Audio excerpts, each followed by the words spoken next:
ಸರ್ಕಾರಿ ಗುತ್ತಿಗೆಗಳಲ್ಲಿ ಮುಸಲ್ಮಾನರಿಗೆ ಶೇಕಡ 4% ಮೀಸಲಾತಿ ನೀಡೋ ರಾಜ್ಯ ಕಾಂಗ್ರೆಸ್ ಸರ್ಕಾರದ ನಿರ್ಧಾರವನ್ನ ಪ್ರಧಾನಿ ಮೋದಿ ಸೇರಿದಂತೆ ಇಡೀ ಬಿಜೆಪಿನೇ ಕಟುವಾಗಿ ಟೀಕೆನ ಮಾಡ್ತಾ ಇದೆ. ಇನ್ನು ಸಾರ್ವಜನಿಕ ಗುತ್ತಿಗೆಗಳಲ್ಲಿ ಮುಸ್ಲಿಮರಿಗೆ ಶೇಕಡ 4% ಮೀಸಲಾತಿ ನೀಡೋ ಮಸೂದೆಯನ್ನ ಸರ್ಕಾರ ವಿಧಾನಸಭೆಯಲ್ಲಿ ಮಂಡಿಸಿದೆ. ಅಪಚಾರವಾದ್ರೂ ಸರಿ, ನಾವು ಅಧಿಕಾರವನ್ನ ಉಳಿಸ್ಕೊಳ್ಳೋದಕ್ಕೆ ಮುಸ್ಲಿಂ ಸಮುದಾಯವನ್ನ ಓಲೈಸದೆ ನಮ್ಮ ಹೆಗ್ಗುರಿ ಅನ್ನೋ ನಿರ್ಧಾರಕ್ಕೆ ಕಾಂಗ್ರೆಸ್ ಬಂದ್ಬಿಟ್ಟಿದೆ. ಸರ್ವರಿಗೂ ಸಮಪಾಲು, ಸರ್ವರಿಗೂ ಸಮಬಾಳು ಈ ತತ್ವಕ್ಕೆ ಬಿಜೆಪಿ ಸದಾ ಬದ್ಧ ಆಗಿದೆ.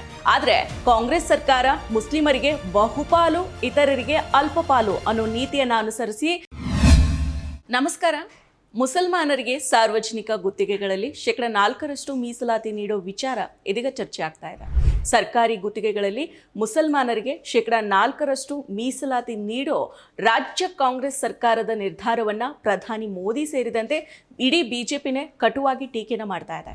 ಕಾಂಗ್ರೆಸ್ ಸರ್ಕಾರದಿಂದ ಅಲ್ಪಸಂಖ್ಯಾತರ ತುಷ್ಟೀಕರಣ ಅಂತ ಬಿಜೆಪಿ ಆರೋಪ ಮಾಡ್ತಾ ಇದೆ. ಇದು ಸಂವಿಧಾನ ಬಾಹಿರ ಅಂತ ಹೇಳ್ತಾ ಇದೆ. ಸರ್ಕಾರದ ನಿಲುವಿನ ವಿರುದ್ಧ ಬಿಜೆಪಿ ಇದೀಗ ಹೋರಾಟಕ್ಕೆ ಇಳಿದಿದೆ. ಹರಿಯಾಣದಲ್ಲಿ ವಿಮಾನ ನಿಲ್ದಾಣದ ಉದ್ಘಾಟನೆಗೆ ಹೋಗಿದ್ದ ಮೋದಿ ಅಲ್ಲಿನೇ ಸರ್ಕಾರಿ ಗುತ್ತಿಗೆಗಳಲ್ಲಿ ಮುಸಲ್ಮಾನರಿಗೆ ಮೀಸಲಾತಿ ನೀಡಿರೋ ಕರ್ನಾಟಕದ ಕಾಂಗ್ರೆಸ್ ಸರ್ಕಾರದ ವಿರುದ್ಧ ಟೀಕಾ ಪ್ರಹಾರವನ್ನ ನಡೆಸಿದ್ದಾರೆ. ಧರ್ಮದ ಆಧಾರದಲ್ಲಿ ಮೀಸಲಾತಿ ಇರಬಾರ್ದು ಅಂತ ಡಾಕ್ಟರ್ BR ಅಂಬೇಡ್ಕರ್ ಅವರು ಪ್ರತಿಪಾದಿಸಿದ್ರು.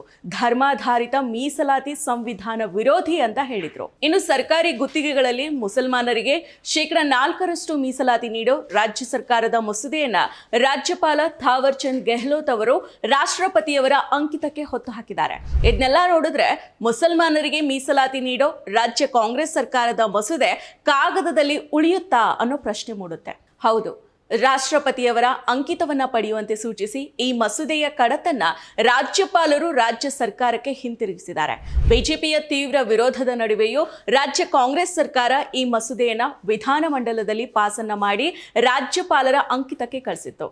ಪ್ರಧಾನಿ ಮೋದಿ ಅವರು ಸೇರಿದಂತೆ ರಾಜ್ಯ ಕಾಂಗ್ರೆಸ್ ಸರ್ಕಾರದ ಈ ಮಸೂದೆಯನ್ನ ಕಟುವಾಗಿ ಟೀಕೆ ಮಾಡಿದ್ದಾರೆ. ರಾಜ್ಯ ಬಿಜೆಪಿ ಇತ್ತೀಚೆಗೆ ರಾಜ್ಯದಾದ್ಯಂತ ನಡೆಸಿದ ಜನಾಕ್ರೋಶ ಯಾತ್ರೆಯಲ್ಲೂ ಕೂಡ ಈ ಮೀಸಲಾತಿ ಕ್ರಮವನ್ನ ಪ್ರಧಾನವಾಗಿ ಎತ್ತಿ ಟೀಕೆಯನ್ನ ಮಾಡಿತ್ತು. ಇತ್ತೀಚಿನ ಸುಪ್ರೀಂ ಕೋರ್ಟ್ ತೀರ್ಪಿನ ಪ್ರಕಾರ ರಾಜ್ಯ ಸರ್ಕಾರ ಅಂಕಿತಕ್ಕಾಗಿ ಕಳಿಸಿದ ಮಸೂದೆಯನ್ನ ರಾಜ್ಯಪಾಲರು ಅನಿರ್ದಿಷ್ಟಾವಧಿ ಬಾಕಿಯನ್ನ ಇಟ್ಕೊಳ್ಳುವಂತಿಲ್ಲ. ತಮಗೆ ಒಪ್ಪಿಗೆ ಇಲ್ದಿದ್ರೆ ರಾಷ್ಟ್ರಪತಿಯವರಿಗೆ ಕಳಿಸ್ಕೊಡ್ಬೇಕು. ರಾಷ್ಟ್ರಪತಿಯವರು ಕೂಡ ಇಂತಿಷ್ಟು ಅವಧಿಯೊಳಗಾಗಿ ತಮ್ಮ ಒಪ್ಪಿಗೆ ಅಥವಾ ಅಸಮ್ಮತಿಯನ್ನ ಸೂಚಿಸಬೇಕಾಗಿದೆ. ಸರ್ವರಿಗೂ ಸಮಪಾಲು, ಸರ್ವರಿಗೂ ಸಮಬಾಳು ಈ ತತ್ವಕ್ಕೆ ಬಿಜೆಪಿ ಸದಾ ಬದ್ಧ ಆಗಿದೆ. ಆದ್ರೆ ಕಾಂಗ್ರೆಸ್ ಸರ್ಕಾರ ಮುಸ್ಲಿಮರಿಗೆ ಬಹುಪಾಲು, ಇತರರಿಗೆ ಅಲ್ಪಪಾಲು ಅನ್ನೋ ನೀತಿಯನ್ನ ಅನುಸರಿಸಿ ಕುವೆಂಪು ಅವರು ಕಲ್ಪಿಸಿದ ಸರ್ವ ಜನಾಂಗದ ಶಾಂತಿಯ ತೋಟಕ್ಕೆ ಬೆಂಕಿಯನ್ನ ಇಡೋದಕ್ಕೆ ಹೊರಟಿದೆ ಅಂತ ಬಿಜೆಪಿಯ ರಾಜ್ಯಾಧ್ಯಕ್ಷ ವಿಜೇಂದ್ರ ವಾಗ್ದಾಳಿಯನ್ನ ನಡೆಸಿದ್ದಾರೆ. ಡಾಕ್ಟರ್ ಬಾಬಾ ಸಾಹೇಬ್ ಅಂಬೇಡ್ಕರ್ ಅವರು ರಚಿಸಿದ ಸಂವಿಧಾನಕ್ಕೆ ಅಪಚಾರವಾದ್ರೂ ಸರಿ, ನಾವು ಅಧಿಕಾರವನ್ನ ಉಳಿಸ್ಕೊಳ್ಳೋದಕ್ಕೆ ಮುಸ್ಲಿಂ ಸಮುದಾಯವನ್ನ ಓಲೈಸದೆ ನಮ್ಮ ಹೆಗ್ಗುರಿ ಅನ್ನೋ ನಿರ್ಧಾರಕ್ಕೆ ಕಾಂಗ್ರೆಸ್ ಬಂದ್ಬಿಟ್ಟಿದೆ. ಕರ್ನಾಟಕದಲ್ಲಿ ಗುತ್ತಿಗೆ ಕಾಮಗಾರಿ ಹಂಚುವಲ್ಲಿಯೂ ಶೇಕಡ 4% ಮೀಸಲಾತಿ ನಿಗದಿಪಡಿಸುವ ಮೂಲಕ ಸಮಾಜದಲ್ಲಿ ಒಡಕನ್ನ ಮೂಡಿಸಿ ಧರ್ಮಗಳ ನಡುವೆ ಬಿರುಕನ್ನ ಮೂಡಿಸೋ ಕೆಲಸಕ್ಕೆ ಕಾಂಗ್ರೆಸ್ ಸರ್ಕಾರ ಕೈ ಹಾಕಿದೆ ಅಂತ ವಿಜೇಂದ್ರ ಆರೋಪ ಮಾಡಿದ್ದಾರೆ. ಇನ್ನು ಸಾರ್ವಜನಿಕ ಗುತ್ತಿಗೆಗಳಲ್ಲಿ ಮುಸ್ಲಿಮರಿಗೆ ಶೇಕಡ 4% ಮೀಸಲಾತಿ ನೀಡೋ ಮಸೂದೆಯನ್ನ ಸರ್ಕಾರ ವಿಧಾನಸಭೆಯಲ್ಲಿ ಮಂಡಿಸಿದೆ. ಇದು ಸಂವಿಧಾನದ ಆಶಯಗಳಿಗೆ ವಿರುದ್ಧ ಆಗಿದೆ. ಸಂವಿಧಾನದಲ್ಲಿ ರಾಜ್ಯ, ಧರ್ಮ ಮತ್ತು ಜಾತಿಯ ಆಧಾರದ ಮೇಲೆ ನಾಗರಿಕರ ನಡುವೆ ತಾರತಮ್ಯ ಮಾಡೋದನ್ನ ನಿಷೇಧ ಮಾಡಲಾಗಿದೆ. ಡಾಕ್ಟರ್ BR ಅಂಬೇಡ್ಕರ್ ಕೂಡ ಸಂವಿಧಾನ ರಚನೆ ಮಾಡುವಾಗಲೇ ಧರ್ಮಾಧಾರಿತ ಮೀಸಲಾತಿಯನ್ನ ವಿರೋಧ ಮಾಡಿದ್ರು. ವಿವಿಧ ರಾಜ್ಯಗಳಲ್ಲಿ ನ್ಯಾಯಾಲಯ ಕೂಡ ಇದನ್ನ ತಿರಸ್ಕಾರ ಮಾಡಿದೆ ಅಂತ ಬಿಜೆಪಿ ನಾಯಕರು ಹೇಳಿ ಈ ಮೀಸಲಾತಿ ನೀಡೋದನ್ನ ವಿರೋಧ ಮಾಡ್ತಾ ಇದ್ರೆ, ಕಾಂಗ್ರೆಸ್ ನಾಯಕರು ಹಾಗೂ ರಾಜ್ಯದ ಮುಖ್ಯಮಂತ್ರಿ ಆರ್ಥಿಕವಾಗಿ, ಸಾಮಾಜಿಕವಾಗಿ ಹಿಂದುಳಿದ ದಲಿತರು, ಹಿಂದುಳಿದ ವರ್ಗ ಹಾಗೂ ಅಲ್ಪಸಂಖ್ಯಾತರಿಗೆ ಗುತ್ತಿಗೆಯಲ್ಲಿ ಮೀಸಲಾತಿಯನ್ನ ನೀಡಿದೀವಿ, ಮುಸ್ಲಿಮರಿಗೂ ಕೂಡ ನ್ಯಾಯ ಸಿಗಬೇಕು ಅನ್ನೋದು ನಮ್ಮ ನಿಲುವು, ಇದನ್ನ ಮುಸ್ಲಿಮರ ಓಲೈಕೆ ಅಂತ ಕೆಲವರು ಹೇಳ್ತಾ ಇದ್ದಾರೆ.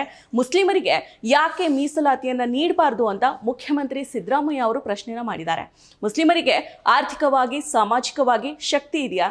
ಮುಸ್ಲಿಮರಲ್ಲಿ ವಿದ್ಯಾವಂತರಿದ್ದಾರಾ?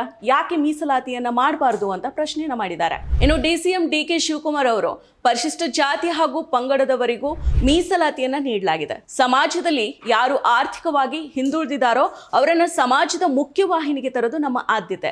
ಕಾಂಗ್ರೆಸ್ ಪಕ್ಷ ಸಮಾಜದ ಎಲ್ಲ ವರ್ಗಗಳಿಗೂ ಕೂಡ ನ್ಯಾಯವನ್ನ ಒದಗಿಸೋ ಪಕ್ಷ ಅಂತ ಹೇಳಿದ್ದಾರೆ. ಪ್ರಧಾನಿ ನರೇಂದ್ರ ಮೋದಿ ಸಬ್ಕಾ ಸಾಥ್ ಸಬ್ಕಾ ವಿಕಾಸ್ ಅಂತ ಹೇಳ್ತಾರೆ. ಮುಸ್ಲಿಮರು ಹಿಂದುಳಿದ ಸಮುದಾಯದವರು, ಅವರಿಗೆ ಅವರಿಗೆ ನೀಡಿರೋ ಮೀಸಲಾತಿಗೆ ಆಕ್ಷೇಪವನ್ನ ಎತ್ತೋದೆ ನಿಮ್ಮದೇ ಪಕ್ಷದ ಪ್ರಧಾನಿ ನಿಲುವನ್ನ ವಿರೋಧ ಮಾಡದಂತೆ ಅಂತ ಕಾಂಗ್ರೆಸ್ಸಿಗರು ತಿರುಗೇಟನ್ನ ನೀಡ್ತಾ ಇದ್ದಾರೆ. ಒಟ್ಟಾರೆಯಾಗಿ ಕಾಂಗ್ರೆಸ್ ಸರ್ಕಾರ ಈ ಮಸೂದೆಯನ್ನ ಜಾರಿಗೆ ತರಬೇಕು ಅನ್ನೋ ನಿಲುವನ್ನ ಹೊಂದಿದ್ರೆ ಬಿಜೆಪಿ ಈ ಮಸೂದೆಯನ್ನ ಜಾರಿಗೆ ತರಬಾರ್ದು ಅಂತ ಪ್ರಯತ್ನಿಸ್ತಾ ಇದೆ, ಕಿಡಿಕಾರ್ತಾ ಇದೆ. ಈ ನಡುವೆ ರಾಜ್ಯಪಾಲರು ರಾಜ್ಯ ಸರ್ಕಾರ ಕಳಿಸಿದ ಮಸೂದೆಗೆ ಸಹಿಯನ್ನ ಹಾಕದೆ ವಾಪಸ್ ಕಳಿಸಿದ್ದಾರೆ. ಕೇಂದ್ರ ಬಿಜೆಪಿ ಸರ್ಕಾರದ ಪ್ರಕಟಿತ ಮುಸ್ಲಿಂ ವಿರೋಧಿ ನೀತಿಯ ಹಿನ್ನೆಲೆಯಲ್ಲಿ ಈ ಮಸೂದೆಗೆ ರಾಷ್ಟ್ರಪತಿಯವರ ಅಂಕಿತ ದೊರೆಯೋದು ಸದ್ಯ ಅಸಾಧ್ಯನೇ ಆಗಿದೆ. ಮತ್ತಷ್ಟು ವಿಶೇಷ ವಿಡಿಯೋಗಳನ್ನು ನೋಡಲು ಮತ್ತು ಹೊಸ ವಿಡಿಯೋಗಳ ಬಗ್ಗೆ ತಿಳಿಯಲು ಈ ದಿನ .com ಯೂಟ್ಯೂಬ್ ಚಾನೆಲ್ ಸಬ್ಸ್ಕ್ರೈಬ್ ಮಾಡಿ ಮತ್ತು ಬೆಲ್ ಐಕಾನ್ ಕ್ಲಿಕ್ ಮಾಡಿ.